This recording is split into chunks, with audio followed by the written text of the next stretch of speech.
Sentenced to nearly 5 years in prison for a nonviolent protest. That's what happened to a woman who sat down in front of the doors of an abortion clinic. Pro-life groups say her case is a prime example of how the Biden's Justice Department is unfairly prosecuting them. CBN's Billy Hollowell has the story. One long-standing symbol of the abortion battle happens outside in the form of protests. Since the end of Roe v. Wade, Americans are also hearing more about the federal law protecting clinics. The FACE Act stands for Freedom of Access to Clinic Entrances Act. It was instituted in 1994 under the Clinton administration.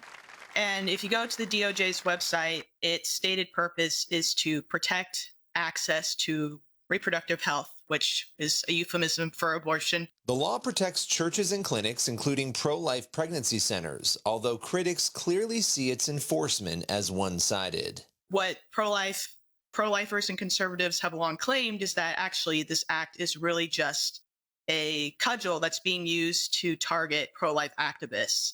And for the longest time, we didn't have the data to really substantiate that. And now we do. Attorney Aaron Hawley with the Alliance Defending Freedom calls new data unearthed at the Justice Department troubling. After the fall of Roe, there's no question that FACE Act prosecutions, FACE Act investigations have ramped up exponentially. In 2022 alone, there were over 20 prosecutions of pro-life individuals. At the same time, records show a different approach towards dozens of arson cases at various churches and pregnancy centers. We see very few prosecutions at those sorts of individuals who are targeting pro-life facilities. Rather, the vast majority of them are targeting pro-life individuals who are protesting or praying at abortion centers. Van Natta says DOJ data on FACE Act violations between 1994 and 2024 is jarring.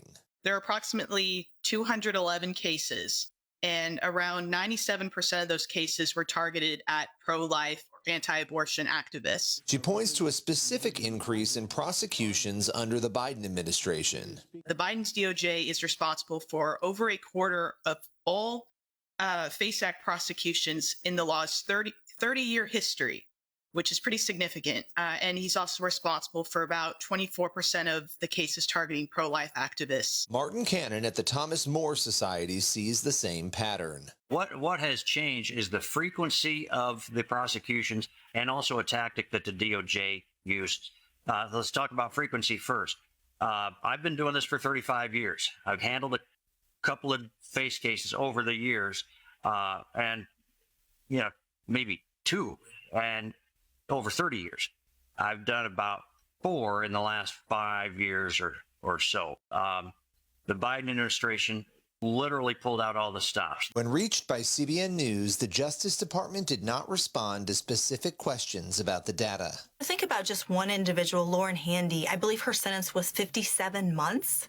That's over 4 years, plus 3 years of supervised release. That's an awful long time for a nonviolent sort of protest. Cannon represents Handy and argues she didn't even violate the FACE Act. She went into the clinic with her 9 cohorts.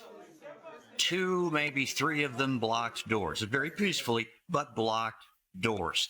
The other 7 or 8 simply sat in chairs, singing, praying, handing out some pamphlets and things. There's no decent argument to be made that this was a FACE violation.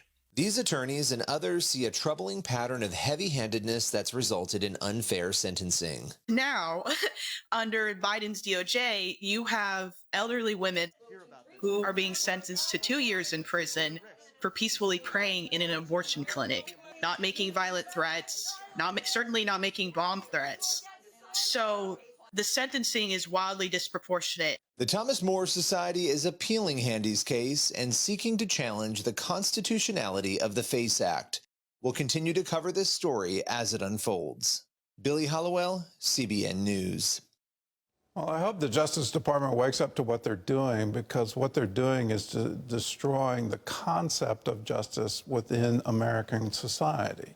When you have unequal enforcement of a particular law, where only one group is targeted because of ideology, well, then you draw into question all of your prosecutions.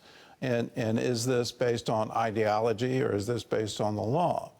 We have certainly seen since the Dobbs decision an increase of attacks on crisis pregnancy centers. At the same time, we haven't seen a single conviction for any of that. So they're being firebombed, they're being defaced, they're having to hire security.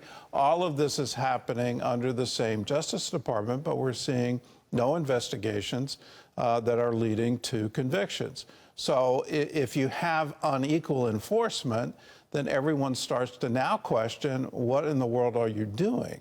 Then when you add to it that you're going to have SWAT teams appear at the pre-dawn raids to arrest pro-lifers in their home in front of their children with full automatic weapons, it makes no sense to me.